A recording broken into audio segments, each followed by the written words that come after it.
Hey, I'm Shannon Walls, Pot of Gold Customs. I wanted to bring you guys up to date on all the mess we got going around in here. We've gotten really busy.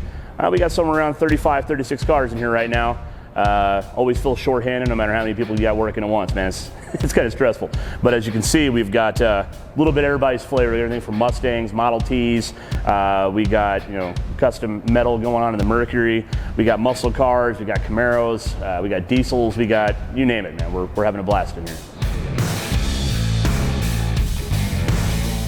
All right, so April's been making a lot of progress on this thing. It doesn't look like much because we've actually taken it apart more since you saw it last, but we've actually replaced the doors, and now we're starting new frames. The chop was so bad in the door area when we uncovered the filler. We had huge dents in these areas and warps. The panels didn't even fit together. They were two different angles. Instead of the nice even gap, the piece was put in sideways.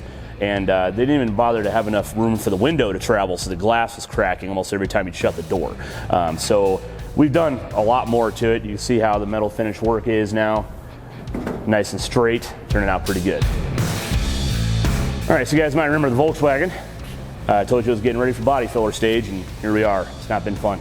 Lots of sanding, lots of blocking, lots of hammering. If anybody knows these vans, they know it's just one big flat panel. The problem is they were never stamped flat or perfect, so we're trying to dial in as much as we can. Even though it looks like a lot of filler on this, it's actually really thin. It's just a matter of how it's spread out, and that's what helps you block it straight with your long sanding blocks.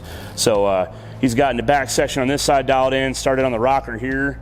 He's gotten the upper door, and he's starting the lower engine cover right now. So it's actually moving along pretty good. All right, so the bread truck. Man, I think we took it apart. So anyway, the plan here is just to freshen it up from last show season. Got a lot of chips and stuff while we had on the road. We took it to about 15 shows last year. It got pretty beat up during that process. Mostly people just wanted to touch it and feel it. So it got lots of scratches, lots of pits, lots of road time though, so that's good and bad at the same time. So what we're doing here is we've put a fresh coat of paint and clear on it. We've actually got the front clip out in the trailer. We're gonna get that installed today and get it sanded and polished out. All right, the Camaro, if you guys remember, low mileage car, so he wanted to do as many NOS panels as possible. So we were able to get a hold of a couple things, quarter panels primarily. Here we are trying to fit them up, so buyer beware, man. I mean, these were sold as really good shape NOS panels, and when we got them, you can see they're rusted and pitted in a few spots. So the fact is we already bought them. Guy can't get his money back, so here we are having to deal with it. So what we thought was going to be a solid step forward ended up being a couple steps backwards. I mean, the good thing is they fit really well. They need minimal effort at all to make them fit. It's just now we've got all the rust repair stuff to do on the face. You can hear how grimy that is, and so it's not as good as he wanted the pieces to be when we got him in, but it'll turn out all right.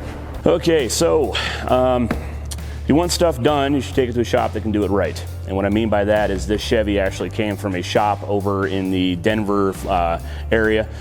They had done air suspension on it, and they did a pretty bad job, down to the point where if you look here, you can see the lack of clearance with the tire and the firewall. It actually sits on the firewall. The tire is actually eating the washer fluid bottle out. The computer, when they rerouted the harnessing, they put it so tight it's actually ripping some of the wires.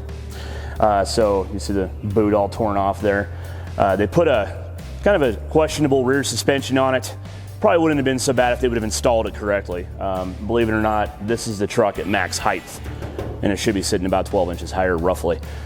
So we've got a lot of work going backwards before we go forwards on this one. We got to do tear down everything, fix it all. I mean, they even put the tie rod spacers up front. They even put those in upside down, so it doesn't really do much. So can't drive it over anything 5 miles an hour. It starts walking everywhere. It's quite the disaster. So again, do some research, take it to a good place.